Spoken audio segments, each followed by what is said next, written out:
how to get and activate Cash App card. Hello everybody, welcome back to my channel. This is me Bipin Bisnath, and today I'll guide you on how you can get and activate Cash App card.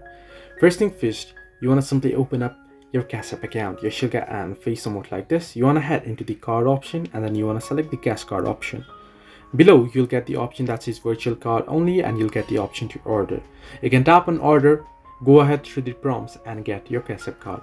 Once you have ordered it and once you receive the card, what you can do is you can tap on the card and open it up, and these options will pop up where it says enable cash card, show cash card info, and down below you can see activate cash card option.